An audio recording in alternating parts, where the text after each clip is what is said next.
လူတစ်ယောက်ကသူ့နောက်ကျောမှာရှိတဲ့ဇစ်ဘာကိုဆွဲတင်လိုက်တယ်သူကအဲ့ဒီဇစ်ဘာကိုဖွင့်လိုက်ပြီးသူ့ကိုယ်ပိုင်အရေးပြားကိုခွာချလိုက်ရချောမောတဲ့ယောက်ျားတစ်ယောက်အဖြစ်ချက်ချင်းပြောင်းလဲသွားတယ်သူကလမ်းထွက်သွားပြီးမိမတစ်ယောက်ကိုရက်ကြည့်တော့အဲ့ဒီမိမကသူ့ရုပ်ရည်ကိုချက်ချင်းဆွဲလန်းသွားတယ်ယောက်ျားကသူမကိုနှင်းစည်းပန်းတစ်ပွင့်ပေးလိုက်တယ်မိမကသူ့ကိုချစ်ပြီးသွားပြီးညတွင်ဟိုတယ်ကိုအတူတူသွားကြတယ်ယောက်ျားကထွက်ခွာဖို့ပြင်နေစဉ်မိမကသူ့ဖုန်းနံပါတ်တောင်းတယ်ဒါပေမဲ့ယောက်ျားကလှည့်ပြီးသူမကိုလှောင်ပြောင်းတယ်တကယ်တော့အဲ့ဒီမိမကသူ့ရဲ့မူလပုံစံကြောင့်သူ့ရဲ့ချင်းကပ်မှုကိုရခင်ကညှင်းပယ်ခဲ့သူပဲယောက်ျားကအိမ်ပြန်ရောက်တော့သူ့ကိုယ်ပေါ်မှာအနာကြီးတွေပွားပွားလာတာကိုတွေ့လိုက်ရတယ်စစ်ပါကို3ရက်တခါပဲသုံးလို့ရတယ်အချိန်မှန်မှမချွတ်ရင်ဘေးထွက်ဆိုးကျိုးတွေရှိတယ်ဒါပေမဲ့လေယောက်ျားကကြင်ညက်နေသေးတယ်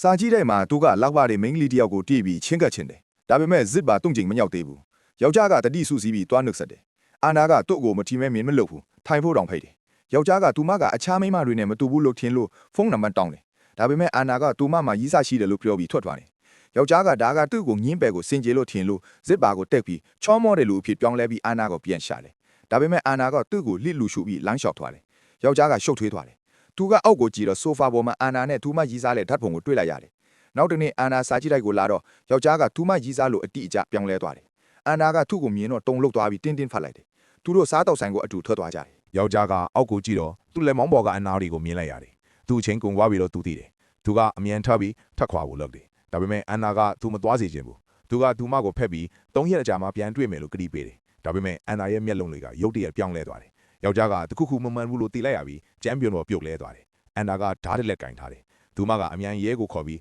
ဓာတ်ကိုယောက်ျားရဲ့လက်ထဲထည့်ပေးလိုက်တယ်အန်နာကအိမ်ပြန်ရောက်တယ်သူမကအဝတ်တွေချွတ်လိုက်တော့အထူးတူပဲအနာတွေပေါ်နေတယ်သူမလည်းဇစ်ပါ30သူတယောက်ပဲအန်နာကသူမရဲ့မူလအရေးဖျားအဖေပြန်ပြောင်းလဲတယ်သူမကဇစ်ပါကိုပြန်ဆွဲတင်တယ်ဒါပေမဲ့သူမကမတော်တဆဇစ်ပါကိုလုံလုံဆွဲချွတ်သွားတယ်